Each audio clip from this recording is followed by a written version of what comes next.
चौकी इंचार्ज थे वो कहने लगे इसमें से एक नाम हटा दो तो मैं आगे की कार्रवाई करूँगा।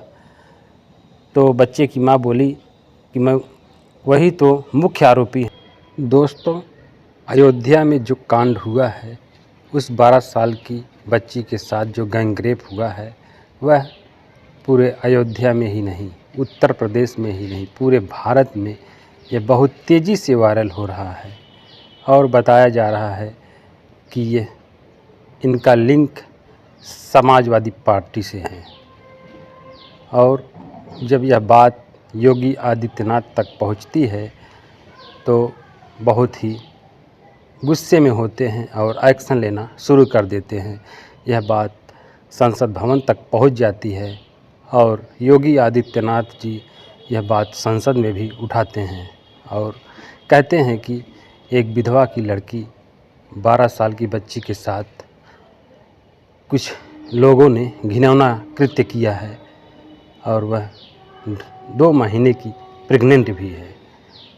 बताइए दोस्तों, इस दुनिया में कैसे कैसे जालिम पड़े हुए हैं।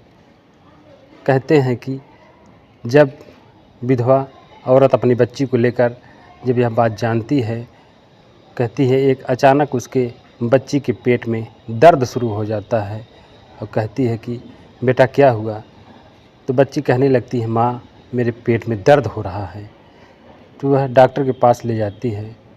जब डॉक्टर के पास ले जाती है तो डॉक्टर जब चेकअप करते हैं तो वह बहुत दंग रह जाते हैं।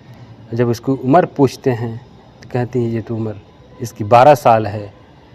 और डॉक्टर को भी कहने में हिचकिचाने लगते हैं कि बच्ची की माँ से मैं कैसे बताऊं कि इसकी हालत कुछ इस तरह से है।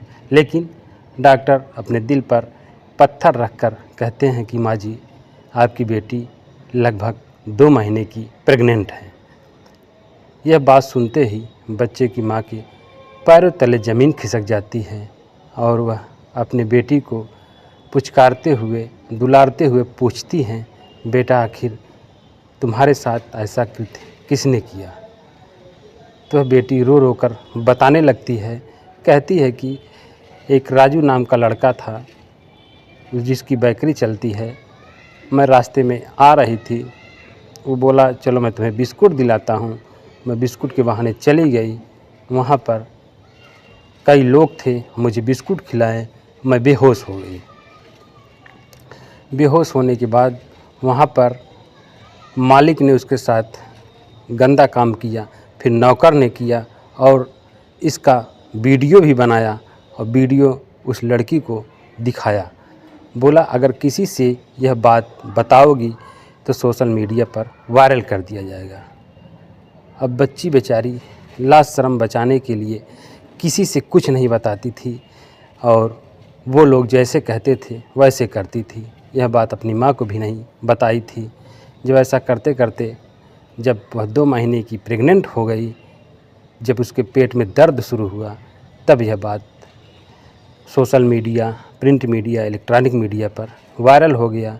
और जब इतना बात सुनी तो बच्ची की माँ ने शिकायत पत्र लेकर के थाने पहुंची।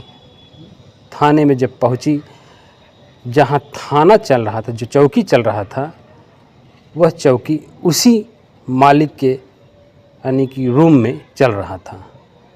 और वहाँ के जो चौकी इंचार्ज थे वो कहने लगे इसमें से एक नाम हटा दो तो मैं आगे की कार्रवाई करूँगा।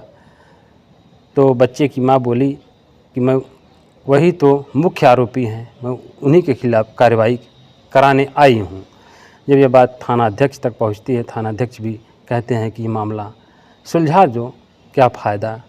लेकिन बच्ची की माँ नहीं मानती और धीरे धीरे यह मामला जब बात सोशल मीडिया पे पहुंचती है, यहाँ पर आ जाती है बात नेता दल की, सपा भाजपा मतलब ये सब आ जाता है। तो इसमें युवा हिंदू परिषद के लोग और भी तमाम जो पार्टियां होती हैं वो लोग अपना हंगामा शुरू कर देते हैं।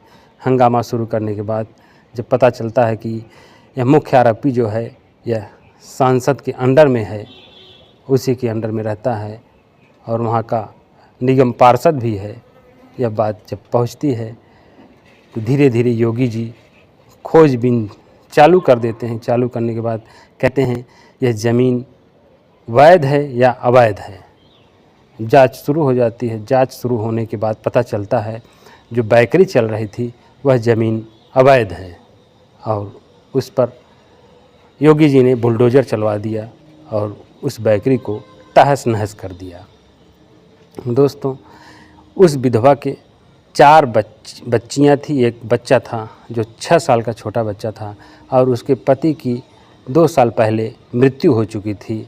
और अयोध्या की पावन नगरी जो हमारे श्री राम की जन्मभूमि है, वहाँ पर ऐसे ऐसे कृत्य हो रहे हैं।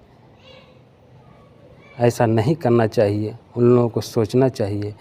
और जो मुख्य आरोपी था वो भी मुस्लिम था जिसका नाम था मोहित खान और नौकर था, नौकर का नाम था राजू। और भी कई लोग थे उसके साथ, कई लोग बलात्कार किए। ऐसा नहीं करना चाहिए।